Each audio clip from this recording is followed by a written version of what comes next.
charged. Yeah. Happiness Married, we had no idea what all we'll do. Said I'm fully charged. To just completely believe yourself. You don't know it, grow it, explode. We didn't know how to raise capital. In the trees, I camouflage, fly with the bees. They can see me in the sky.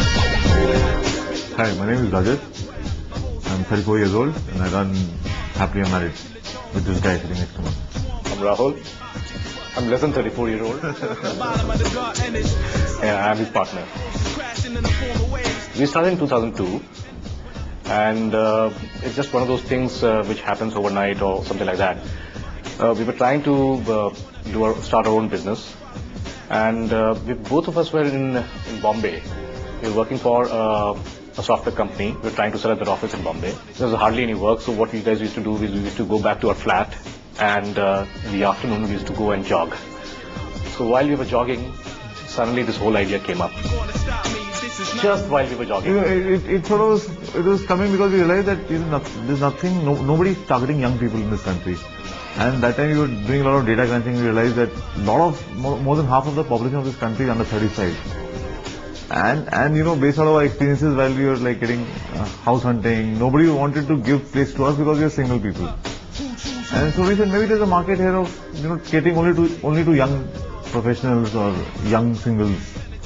And then while jogging we got the name, and then suddenly we said this name actually has it connotes things, and that's how it started. It was just hunch. It was totally our instinct. I don't think so we ever did research. Whatever little research we did was just to make a plan for the venture capitalist. Honestly, that's all what we did.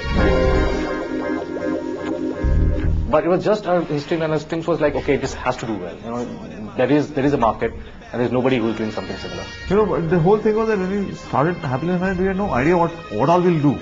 You know, the idea was strong. It's okay, let's do something for young people. But what all it would entail was very vague. You know? But we were really excited about it, so we just said let's do it and see how it goes. Both of us were pretty naive. Honestly, we didn't know how to raise capital, how to go about marketing ourselves in some way. We were both batchmates from Mica, and we took up this job in the software company together, and that company went bust.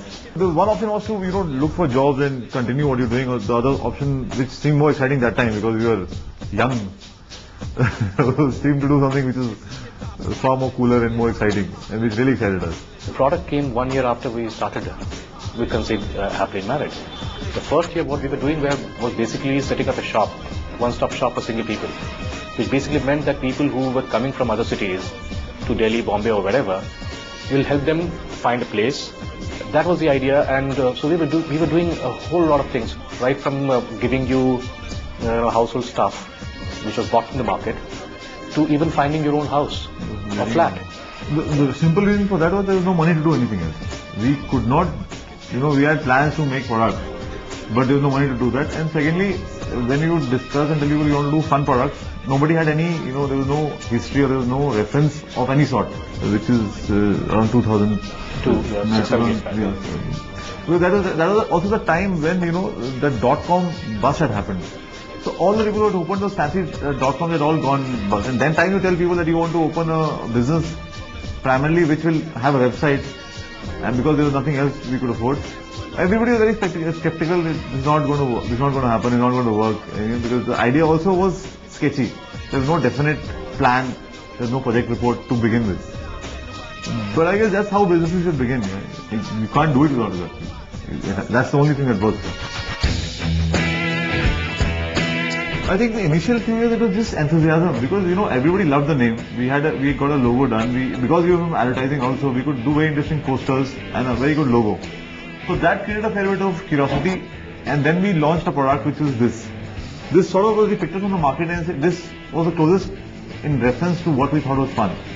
But what we also did was we packaged it very interestingly, which later on became our style. So we did a very funny packaging and wrote crazy things all around it. And the whole idea was that we're not serious, we don't take ourselves seriously, so neither should you take us or the product seriously. And the response was fantastic. I think made 200 of these products and we sold them out in 3-4 days. So that, it's always been encouraging. It was always difficult because there were no means to do things, but the response had always been very, very encouraging, right from day one.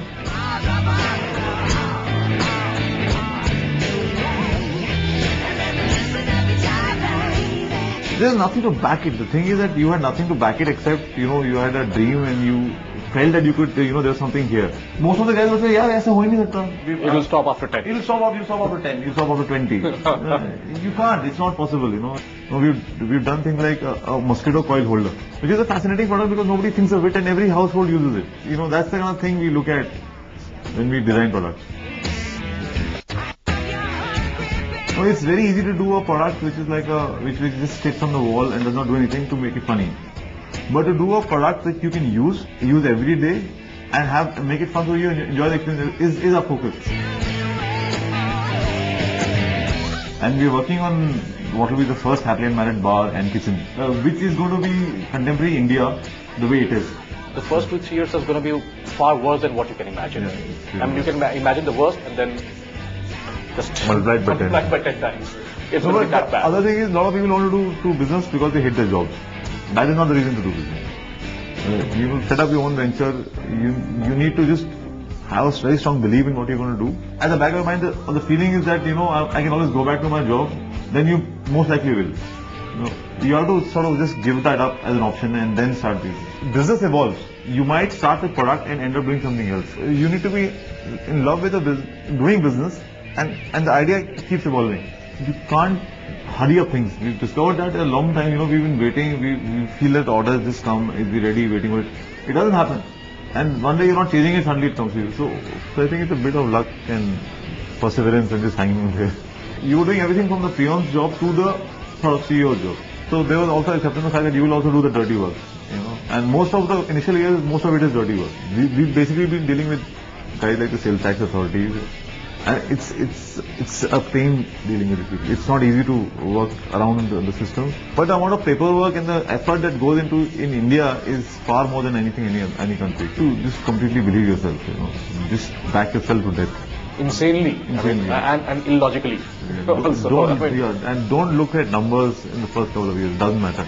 Another 15-20 years are going to be far more interesting because things are really happening now. Now we're getting inquiries from Gorakhpur. We're getting inquiries from Madurai, from Coimbatore, from places that we never thought we would be selling. A lot of guys ask us, you know, why don't you export? You know, the most logical thing is if you're doing something good, you should start exporting. It's so much things happening here that you don't, you know, for once you don't need to look abroad to make money.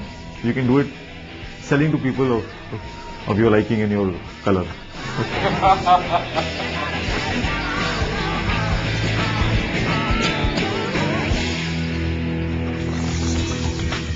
We'll take a short break here on India Inc., but don't go anywhere. There's plenty of good stuff on the other side.